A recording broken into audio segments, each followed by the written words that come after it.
Selamat malam Bapak Ibu Saudara-saudari. Kembali jumpa kita pada Rema Meja Sabda Sabtu 9 Mei 2020. Apa kabar bagi kita semua? Saya berharap kita dalam keadaan sehat walafiat sembari mempersiapkan istirahat kita malam ini. Atau mungkin kita sudah beristirahat.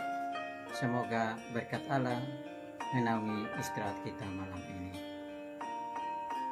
Saya mengajak kita untuk menghantar atau untuk memasuki istirahat kita dengan Rema Meja Sabda kita. Tema kualitas iman terletak pada aku mengenal Allah dalam Kristus dan melakukan kehendak-Nya.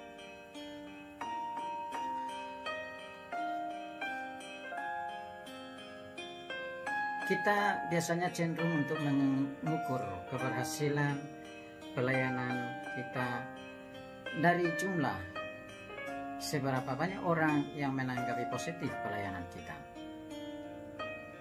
Kalau ditanggapi dengan baik, maka kita katakan pelayanan kita diberkati Tuhan. Tapi ketika kita berhadapan dengan kesulitan, tantangan, bahkan umpatan, kritikan, lalu kita bilang Tuhan tidak mengurapi kita. Apapun ceritanya, realita ini selalu kita jumpai di dalam seluruh perjalanan kita. Entah dalam keluarga, entah dalam dunia kerja, entah secara pribadi, entah secara personal, atau komuniter. Kita kadang-kadang berjumpa dengan pengalaman-pengalaman seperti ini. Tapi melalui Meja Sabda hari ini dan berhadapan dengan pengalaman Paulus dan Barnabas dalam karya pewartaan Injil, kita mestinya sadar bahwa bersaksi tentang Injil biasa berimplikasi dua hal sekaligus, baik sekaligus buruk, diterima sekaligus ditolak, dan seterusnya. Ada orang menerima dengan senang hati, tapi ada orang yang menolak.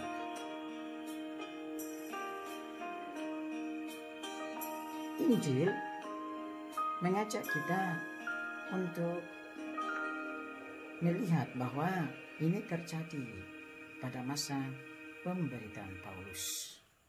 Ada orang baik Yahudi maupun non-Yahudi merespons dengan baik karya pewartaan Paulus. Mereka menjadi bagian dari umat perdana dan masuk dalam kelompok kawanan anak domba Allah. Paulus dan Barnabas menggembalakan mereka dengan penuh kesabaran, mengajari mereka serta menasihati mereka agar hidup dalam anugerah cinta kasih Allah. Namun, di antara semua mereka ini, ada juga muncul kelompok lain, kelompok yang iri hati terhadap pewartaan Paulus. Mereka menolak, mereka memuja, dan mereka membantah apa yang dikatakan Paulus. Dari sikap ini, dapat kita melihat bahwa orang-orang ini lebih mencintai kematian abadi, kematian kekal.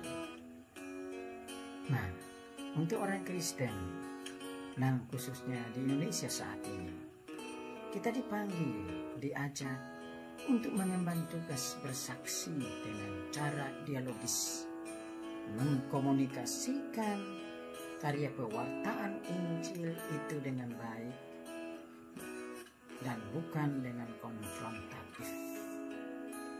Mengkomunikasikannya secara dialogis, masuk dan mengalami kebersamaan kita dengan sesama yang mau dicahayai dengan berita dan kabar sukacita Injil. Dan kita tak perlu merasa gagal atau takut atau malu tatkala mengalami pengalaman penolakan. Mengapa? Karena Kristus sendiri mengalami hal yang sama ketika Ia hadir untuk mendirikan dan menghadirkan kerajaan Allah. Maka Injil hari ini mengajak kita untuk melihat perbedaan mendasar antara para pemimpin Yahudi yang mengajarkan kebenaran Taurat dan Yesus Kristus yang sekaligus mengajarkan kebenaran Taurat, tetapi sebagai orang yang diurapi dan diutus Allah. Kristus bukan mewakili kebenaran firman, tetapi dialah firman itu sendiri, kata Yohanes. Pada mulanya firman, firman itu adalah Allah, dan firman itu bersama-sama dengan Allah. Logos, firman, sabda, itulah Kristus yang kini hadir di tengah-tengah kita sebagai penyelamat, juru selamat untuk menyelamatkan kita dan menghantar kita kembali sebagai putra-putri kesayangan Allah. Keunikan antara Kristus sebagai utusan sekaligus pengajar kebenaran Taurat itu akhirnya menjadi landasan dan dasar berbagai klaim tentang dirinya, tentang identitas keilahiannya. Maka kita bisa melihat di sini bahwa jika Yesus tidak diutus Bapa, maka para murid pun tidak akan bertemu dengan Bapa. Kata Yesus, barang siapa melihat aku, yang melihat Bapa. Maka kalau para murid waktu itu tidak bertemu dengan Kristus, berarti mereka tidak bertemu dengan Bapa. Maka pemberitaannya juga pasti tidak berarti apa-apa. Apa yang disampaikan Kristus pasti tidak punya faedah, tidak punya guna. Nah, implikasinya adalah ketika kita percaya pada Yesus dan menaati firman-Nya, sama dengan kita percaya dan menaati Bapa. Yesus menjelaskan bahwa setiap orang yang melihat Dia, melihat Bapa. Dan Dia adalah bukti nyata kehadiran Bapa di tengah-tengah kita. Karena itu maka memandang Yesus sama dengan melihat Bapa. Bahkan dalam berbagai karya Yesus bagi keselamatan manusia. Dalam rangka ini, maka sikap yang perlu kita miliki adalah menyadari kehadiran Yesus dalam hidup kita. Tatkala arus dunia dengan berbagai tawaran menggiurkan menjadi tantangan, di sana kita diajak untuk menyadari bahwa Tuhan hadir walau kadang samar-samar.